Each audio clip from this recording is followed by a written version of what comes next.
J'ai offert à mes parents une magnifique maison en bord de mer d'une valeur de 390 000 € pour leur 50e anniversaire de mariage. Quand je suis arrivé, ma mère était en larmes et mon père tremblait. La famille de ma sœur avait pris le contrôle des lieux. Son mari s'est avancé vers mon père, a pointé la porte du doigt et a hurlé « C'est ma maison ». Dehors. Ma sœur riait aux éclats jusqu'à ce que j'entre et que le silence se fasse. Je m'appelle Thomas. J'ai 37 ans, je suis l'aîné, celui qui arrange toujours tout. Je suis neurochirurgien. Ma vie tient dans un casier à l'hôpital et une valise à la maison. Je rythme mon existence par des pages écrites à 4 heures du matin et des plannings millimétrés. Je ne bois pas beaucoup. Je cours quand je peux. J'économise presque tout ce que je gagne parce que j'ai grandi au rythme des frais de découvert et des « on verra le mois prochain ». J'étais l'enfant qui traduisait la panique des adultes. Tout ira bien, disais-je à 10 ans pendant que ma mère pleurait à cause d'un loyer en retard. J'ai appris le goût de la peur et la forme des urgences. J'ai appris à être utile. Il y a 2 semaines, mes parents ont fêté leurs 50 ans de mariage. Je voulais qu'ils aient une vraie victoire. Un endroit où l'air sentirait le sel, où les planchers ne grinceraient pas et où rien ne leur rappellerait les coupons de réduction ou les meubles de seconde main. J'ai trouvé une petite maison bleue au-dessus de l'eau. Un peu de travers, oui, mais chaleureuse. Une terrasse en bois blanc, 2 palmiers devant, des fenêtres qui chantent quand le vent de la baie s'y engouffre. 390 000 €. J'ai finalisé l'achat à leur nom, mis en place les services publics, rempli le réfrigérateur, et caché un mot dans le tiroir à couvert pour les grasses matinées et les éclats de rire. Vive le thé. Je n'ai rien dit à personne d'autre, pas même à ma sœur. Le jour J, je suis venu avec un gâteau et une bouteille de cidre pétillant. L'océan était clair, le ciel d'un bleu parfait agaçant, et je me sentais stupidement heureux. Je me suis garé dans l'allée et j'ai vu le SUV de quelqu'un d'autre déjà là. Ce n'était pas normal. La porte d'entrée était grande ouverte. La moustiquaire claquait au vent. Je suis entré. Ma mère était dans la cuisine, serrant un torchon comme si c'était un drapeau blanc. Ses yeux étaient rouges. Mon père était assis sur une chaise, les épaules voûtées, les mains tremblantes, des cartons partout. Des voix fortes venaient du couloir. Le son d'un dessin animé pour enfants hurlait dans le salon que je n'avais même pas encore allumé. J'ai à peine eu le temps de dire « Maman », qu'il est apparu, mon beau-frère Kyle, pieds nus, une bière à la main, un maillot de football sur le dos. Il s'est planté devant mon père, a pointé un doigt vers la porte et a crié « C'est ma maison ». Dehors. Depuis le canapé, ma sœur Julia a ri « Détends-toi, papa. On est juste en train de s'installer ». Le couvercle en plastique du gâteau s'enfonçait dans ma paume. Quelque chose en moi est devenu très, très silencieux. Je devrais expliquer le contexte avant que la pièce que j'aimais ne se transforme en champ de bataille. Julia a 2 ans de moins que moi. Dans notre famille, elle était l'artiste, puis l'esprit libre, puis celle qui traversait, juste une mauvaise passe. Mes parents ont fait ce qu'ils savaient faire, ils se sont sacrifiés, l'ont défendu, ont minimisé. J'ai fait ce que je savais faire, j'ai couvert ses arrières. D'abord, c'était les manuels scolaires, puis un semestre universitaire, puis un acompte pour son premier appartement, juste le temps que la start-up de Kyle décolle. Quand la start-up a décollé, c'est mon portefeuille qui en a fait les frais. J'ai payé l'appareil dentaire de son aîné quand leur assurance avait une franchise bizarre. J'ai financé un monospace d'occasion quand la banque a dit non. J'ai été son co-signataire pour un bail après une expulsion. J'ai des notes de virement qui se lisent comme des pages de journal intime, Julia facture d'électricité, costume d'entretien d'embauche pour Kyle, voyage scolaire pour Mia, loyer encore, juste cette dernière fois. Chaque transfert me donnait une impression de contrôle, comme si je pouvais lisser les angles les plus laids de notre famille. J'avais tort. Mes parents aidaient aussi, de manière plus modeste et plus douloureuse. Maman remplissait le coffre de Julia de provisions en disant qu'elle vidait le garde-manger. Papa laissait Kyle utiliser ses outils et s'entraîner sur des réparations qui finissaient par coûter plus cher à faire réparer. Le refrain ne changeait jamais. Tu connais ta sœur. Tout le monde n'est pas comme toi, Thomas. Tu es né vieux. Pendant mon internat, je dormais sur des matelas de salle de garde et j'envoyais de l'argent à 2 heures du matin via une connexion Wi-Fi défaillante parce que le propriétaire menace de changer les serrures demain matin. Quelque part en chemin, je suis devenu une carte de crédit qu'on utilise sans penser au solde. Quand j'ai trouvé la maison en bord de mer, j'ai planifié ça comme une opération chirurgicale. J'ai placé l'acte de propriété dans une fiducie, trust, avec mes parents comme bénéficiaires viagers. J'ai payé les impôts pour les 20 prochaines années sur un compte dédié. J'ai payé d'avance les charges de copropriété. J'ai remplacé les serrures, puis j'ai regardé les clés dans ma main et j'ai eu l'impression de tenir un radeau de sauvetage. J'ai prévenu maman et papa une semaine avant l'anniversaire pour qu'ils puissent pleurer en privé et ne pas se noyer sous la tension. Nous y sommes allés ensemble. Papa a touché la rampe d'escalier comme si c'était un violon qui lui avait appartenu. Maman a ouvert chaque placard en soupirant de bien-être. Nous nous sommes assis sur la terrasse et avons écouté les mouettes. J'ai dit, c'est à vous. Papa a essayé de parler, mais sa voix s'est brisée. Maman a dit que ça sentait le citron et les fenêtres ouvertes. Je suis resté une nuit sur un matelas pneumatique pour tester la plomberie. Tout fonctionnait. Le lendemain matin, je suis retourné en ville pour effectuer une décompression sur un petit garçon atteint d'une tumeur de la taille d'une prune. La maison est restée avec eux. C'est là que les vieilles habitudes ont repris le dessus. Julia a appelé maman. Deuxième jour. Tu es à la plage? Chez qui? Maman, piètre menteuse, a répondu, oh, on rend visite à un ami. À l'heure du dîner, Julia avait triangulé l'adresse à partir d'une photo floue de coucher de soleil sur le post Facebook de papa, vue de notre terrasse. Elle est arrivée avec Kyle, 2 enfants, un chien, et cette arrogance qu'on pouvait sentir depuis l'allée. Maman me l'a raconté plus tard au téléphone, la voix toute petite. Ils voulaient juste la voir. Puis ils ont dit qu'ils restaient pour le week-end. Ça va? J'ai répondu, ce n'est pas une location. Elle a dit, on en parlera quand tu viendras. Le samedi matin, mon père m'a envoyé un SMS confus à propos de la maison. Julia n'arrête pas de dire maison de famille. Peux-tu venir? Puis plus rien. Puis l'appel que je n'ai pas pris parce que j'étais en pleine intervention.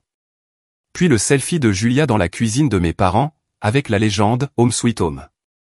Manifesting. Les commentaires de ses amis ont afflué.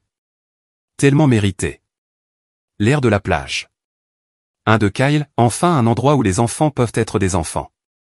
Ma paume a commencé à me démanger, là où le manche du scalpel repose pendant des heures. J'ai envoyé un SMS à papa en partant après l'opération. Ne signez rien. N'acceptez rien. Je vous aime. J'ai conduit directement après avoir quitté l'hôpital. Je répétais des mots apaisants. Nous allons remettre les choses à plat. Nous allons respirer. Nous allons établir des règles.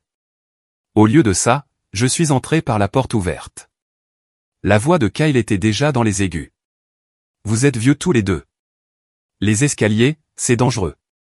Vous allez tomber. C'est une maison de famille. Nous sommes la famille. On va la gérer. Maman a essayé. C'est le cadeau de Thomas. Il l'a coupé. Il vous l'a donné. Vous nous l'a donné. C'est la même chose. Julia n'a pas bougé de sa place. Elle a juste souri avec suffisance. Ne sois pas si dramatique, maman. On va s'occuper des réservations. Des réservations. Kyle a fait un geste vers la vue. Bord de mer de premier choix, haute saison. Je l'ai mise en location ce matin. De l'argent facile. Vous deux, vous pourrez avoir le rez-de-chaussée pendant la basse saison. J'ai regardé les mains de mon père. Elles tremblaient comme elles le font quand il est furieux et essaie de ne pas le montrer. C'est le même homme qui a déjà cumulé 3 emplois et a quand même trouvé le moyen d'assister au concert de l'orchestre de mon lycée dans son uniforme taché de graisse.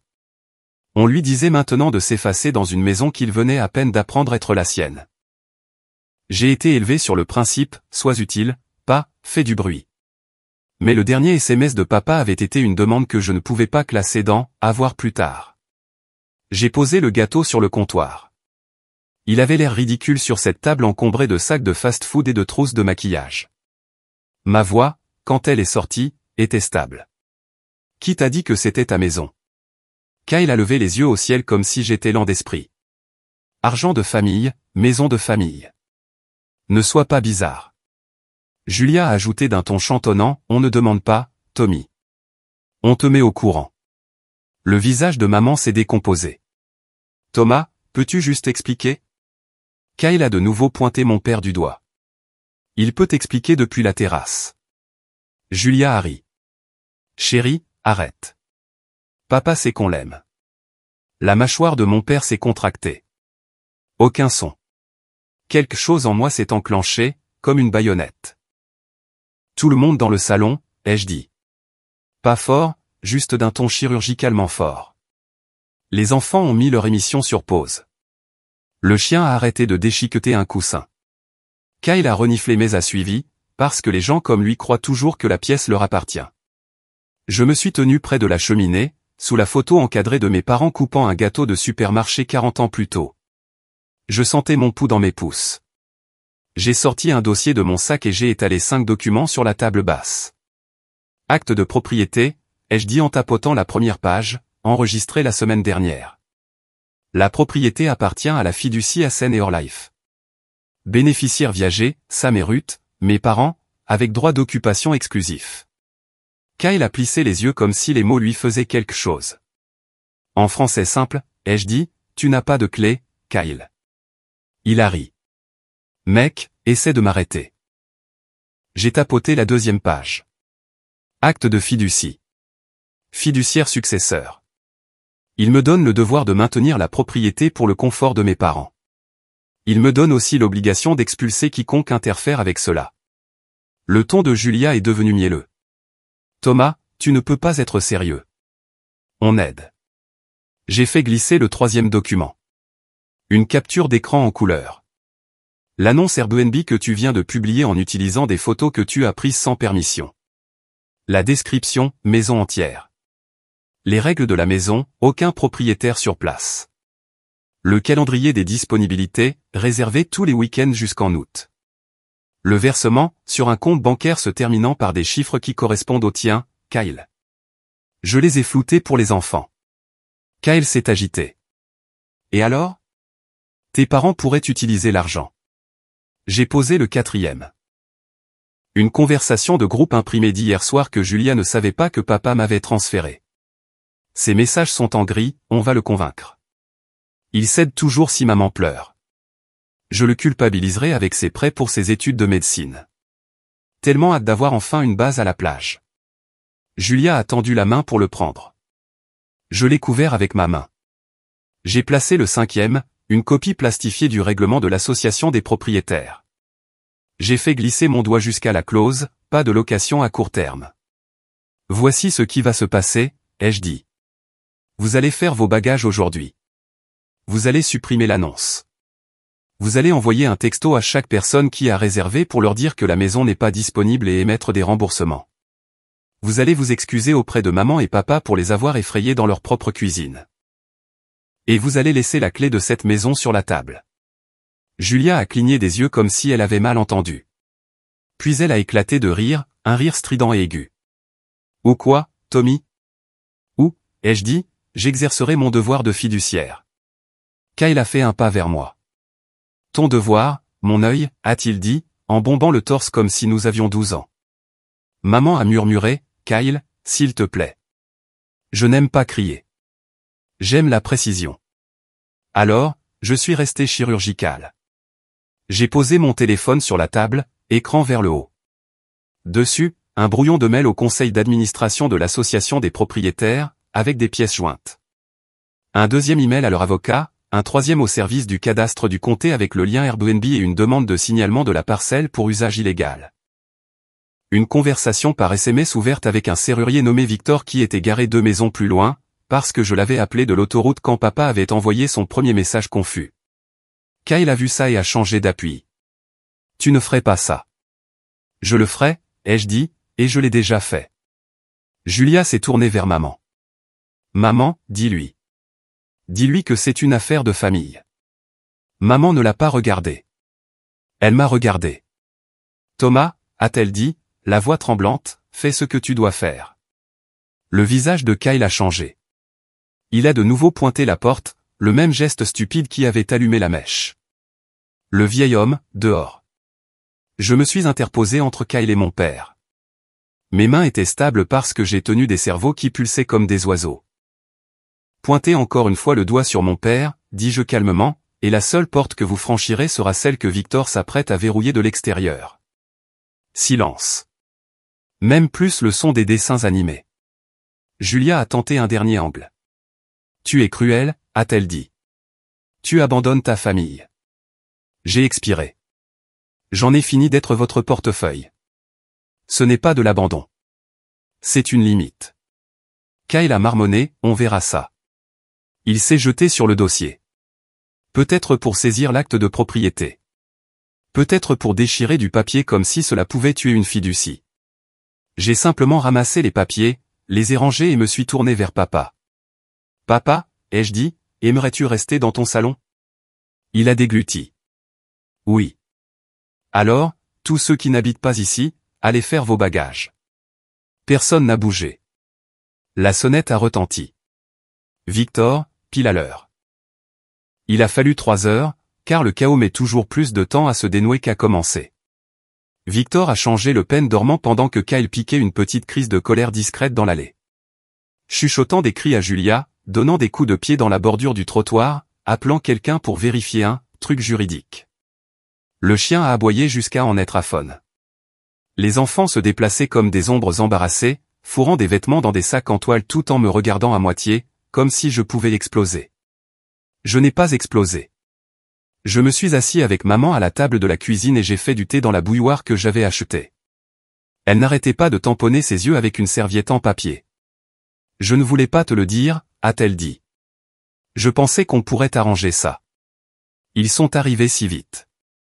Ils ont dit que ce serait plus facile pour nous comme ça. Pas d'escalier pour ton père, moins de ménage. Ils ont dit qu'ils s'occuperaient des parties difficiles. Les parties difficiles sont les parties qui signifient que c'est à nous, ai-je dit. Elle a hoché la tête.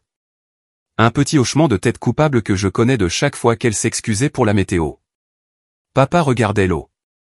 Je pensais que je serais plus fort, a-t-il dit. J'aurais dû leur dire de partir. Tu m'as appelé, ai-je dit. C'était ça, la partie forte. Dans le salon, j'ai ouvert mon ordinateur portable, me suis connecté à mon point d'accès et j'ai annulé toutes les réservations illégales. J'ai écrit à chaque client, annonce retirée par le propriétaire. Remboursement émis. J'ai joint le règlement de l'association pour celui qui menaçait de laisser un mauvais avis. J'ai rédigé une courte lettre aux voisins. Vous avez peut-être vu des voitures. Il y a eu une confusion. Il n'y aura pas de location à court terme au 24 CS près. Julia a essayé de recadrer la situation au moins 3 fois. Première tentative, on était juste excités pour eux. Elle était assise sur une valise bouclée, le visage arrangé en une douce blessure. Je voulais que les enfants soient plus avec leurs grands-parents. Tu sais comment tu travailles. Deuxième tentative, c'est logique si tu y penses. Tu n'es jamais là. Ils vieillissent. C'est nous qui avons l'énergie. Troisième tentative, comme je n'argumentais pas, ne mordais pas à l'hameçon, elle a visé le cœur. Tu crois que l'argent fait de toi le parent, Thomas? Ce n'est pas le cas. Tu achètes des choses pour ne pas avoir à être une personne. J'ai acheté une maison pour nos parents, ai-je dit. Je n'ai pas acheté une autorisation pour que tu la voles. Elle a tressailli au mot, puis est devenue glaciale. On s'en souviendra, a-t-elle dit. Je l'espère, ai-je répondu. Kyle a refusé de rendre la clé. Viens la prendre, a-t-il ricané, ce qui aurait été mignon si Victor n'avait pas installé la serrure à clavier 10 minutes plus tôt. Je suis passé devant Kyle, j'ai appuyé sur 0 puis je l'ai reprogrammé avec un code que papa a choisi pendant que Kyle regardait tout son pouvoir de négociation s'évaporer dans l'air marin. Il a tenté un autre angle. Tu te crois malin avec tes papiers, a-t-il dit. Je connais un gars. Je connais le greffier du comté, ai-je dit d'un ton égal. Et ton gars est sur le point de te dire qu'une fiducie l'emporte sur une crise de colère. Il m'a dévisagé comme s'il essayait de décider si je bluffais. Je ne bluffais pas. Quand ils ont finalement porté les cartons jusqu'au SUV, Julia s'est arrêtée sur le porche. Tu aurais pu juste me parler, a-t-elle dit. Je te parle depuis 10 ans, ai-je répondu. Sa bouche s'est crispée. Tu le regretteras quand ils auront besoin d'aide et que tu ne seras pas là. J'ai regardé maman verser le thé. J'ai regardé la main de papa, enfin immobile sur la coudoir. Je suis là, ai-je dit, pour eux. Ils sont partis en voiture. Le chien jappait à la fenêtre comme s'il avait une opinion sur le droit de la propriété. Après leur départ, la température de la maison a changé. C'était le même air, mais pas le même air. J'entendais l'océan à travers la moustiquaire. J'entendais mes parents respirer. J'ai fait le tour des pièces avec un sac poubelle, ramassant des briques de jus, un diadème en plastique et 2 chaussettes dépareillées. J'ai trouvé un imprimé plié dans le tiroir de la chambre d'amis. Le plan d'affaires de Kyle. Il avait estimé le profit mensuel à 5 fois l'amende de l'association des propriétaires. Dans la marge, Julia avait écrit « Tom ne dira pas non si maman pleure ». J'ai posé le papier comme si c'était quelque chose de tranchant. Maman n'arrêtait pas de s'excuser pour le désordre. Je n'arrêtais pas de dire « ce ne sont que des miettes ». Quand le soleil est descendu, papa m'a pris le bras. « Mon fils », a-t-il dit. Je ne sais pas comment dire ça sans avoir l'impression de vous avoir tous les deux laissé tomber. Tu ne nous as pas laissé tomber, ai-je dit. Tu nous as donné tout ce que tu avais. C'est juste que tu lui as trop donné, pendant trop longtemps. Nous tous. Il a hoché la tête et n'a pas discuté parce que c'était vrai et que la vérité était un soulagement. J'ai préparé un dîner simple. Nous avons mangé sur la terrasse. Maman a raconté une histoire sur son premier appartement, celui avec la souris qu'elle avait nommé Bernard, parce qu'il ne sortait que le dimanche. Papa a ri. Le rire que je n'entends que lorsqu'il ne fait pas attention pour tout le monde. Mon téléphone a vibré comme un nid de frelons. Un texto de Julia, tu as fait pleurer maman. De Kyle, mise en demeure, docteur. Le grand. D'un numéro inconnu qui s'est avéré être le cousin de Kyle, on vient le week-end prochain, non?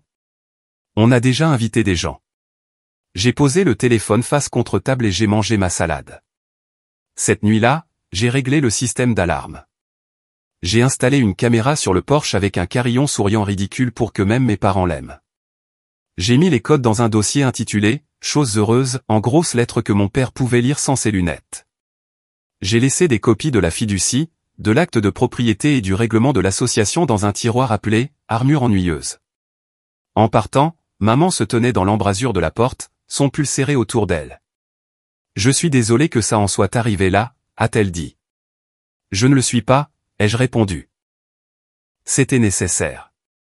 La semaine suivante, tout a vacillé comme une table avec un pied trop court. Julia a mené une campagne bruyante sur le chat familial. Thomas a volé une maison aux petits-enfants. Des captures d'écran ont afflué de cousins à qui je parle à peine. Les stories Instagram de Julia, fond blanc, texte blanc. Quand l'argent vous rend cruel. Puis une photo de ma voiture dans l'allée avec la légende, certains pensent qu'ils peuvent acheter l'amour. Je n'ai pas répondu. J'ai construit un petit mur. J'ai appelé notre tante qui dit encore ce qu'elle pense. J'ai expliqué en termes simples que la maison appartenait à mes parents et qu'il en resterait ainsi tant qu'ils vivraient. Je lui ai demandé de ne pas colporter notre douleur comme un ragot. Elle a dit, enfin, Thomas, et c'était réglé. J'ai écrit un email à Julia et Kyle, poli, ferme, ennuyeux. J'ai inclus 3 points. Tout contact concernant la maison passe par moi. Vous n'avez pas la permission d'entrer sur la propriété. Toute violation entraînera une action de la part de l'association des propriétaires et de notre avocat. Je me suis mis en copie. Je n'ai mis personne d'autre en copie. J'ai configuré cet email comme une réponse automatique à tous leurs futurs messages concernant la maison. Je me suis promis de ne pas négocier avec une histoire qui se termine toujours de la même manière. 2 jours plus tard, une notification a sonné. Nouvelle demande de réservation. Cottage 6 près. Kyle l'avait remise en ligne sous un autre compte avec une photo de la terrasse arrière. Je l'ai transmise au service de confiance et de sécurité de la plateforme avec l'acte de propriété et la fiducie en pièces jointes. 10 minutes plus tard, annonce retirée. Utilisateur banni. Je n'ai pas ressenti de triomphe. Je me sentais comme un concierge dans un stade après un match, faisant juste le travail. Papa m'a appelé un matin pour me dire que la maison sentait le pain grillé et le sel et qu'il avait dormi toute la nuit pour la première fois depuis des mois. Maman a envoyé une photo de ses pieds sur la balustrade de la terrasse, chevilles croisées, vernis à ongles roses vifs comme quand j'avais 5 ans et que je la trouvais aussi belle qu'une star de cinéma. Ils avaient l'air légers. En arrière-plan de toute cette douceur, Julia continuait de gratter au mur. Elle m'a envoyé une demande de paiement dans une application pour « dommages émotionnels ». Elle a envoyé une lettre à mes parents qui commençait par « en tant que votre principale aide-soignante », une phrase qui n'avait jamais été vraie. Kyle a posté un mème avec une seringue dans un signe $, comme si je volais des organes pour de l'argent. Leur bruit n'a pas changé l'air de la petite maison bleue. Un soir, Julia a appelé d'un numéro masqué. J'ai répondu parce que je suis soit faible, soit plein d'espoir. Elle est restée silencieuse quand elle a entendu ma voix. Puis elle a essayé une nouvelle tactique, un murmure. Tommy, écoute. On est en retard. Kyle a perdu son contrat. On va perdre l'appartement. Les enfants. J'ai fermé les yeux. Il y a un point où l'empathie devient de l'essence sur le feu. Julia, ai-je dit, je ne discuterai pas de la maison. Alors l'argent compte plus pour toi que la famille, a-t-elle claqué, le masque de retour. Les limites, ai-je dit, sont la façon dont je peux être de la famille et non une banque. Elle a raccroché. J'ai laissé le silence s'installer comme un patient en convalescence, surveillé, protégé, douloureux d'une manière qui guérit. 2 week-ends plus tard, je suis descendu tôt. Café dans un thermos, stéthoscope encore autour du cou par habitude. L'eau avait cet aspect argenté et plat, comme si elle se reposait entre 2 respirations. J'ai réparé une charnière de porte qui collait. J'ai mis des balles de tennis sur l'étagère du garage à la bonne profondeur pour que papa puisse garer la voiture sans heurter le mur. J'ai étiqueté les disjoncteurs parce que papa adore les étiquettes. Maman a fait des pancakes, a brûlé la première fournée, Harry. Nous nous sommes assis à table et avons parlé des courses, de la voisine nommée Jean qui laisse des coquillages dans un bocal sur la clôture. Du pélican qui refuse d'être digne. Personne n'a dit le nom de Julia pendant 1 heure. C'était comme un comptoir propre. Après le petit déjeuner, maman a touché ma main. Je vais parler à ta sœur, a-t-elle dit. Pas pour me disputer, pour dire non. Je ne te demande pas de choisir, ai-je dit, et je le pensais. Cette politique de la terre brûlée où l'on déclare des gagnants ne m'intéresse pas. Je voulais que mes parents aient une terrasse en paix. Maman a souri légèrement. Ce n'est pas choisir, a-t-elle dit. C'est arrêter de faire semblant. Papa s'est éclairci la gorge.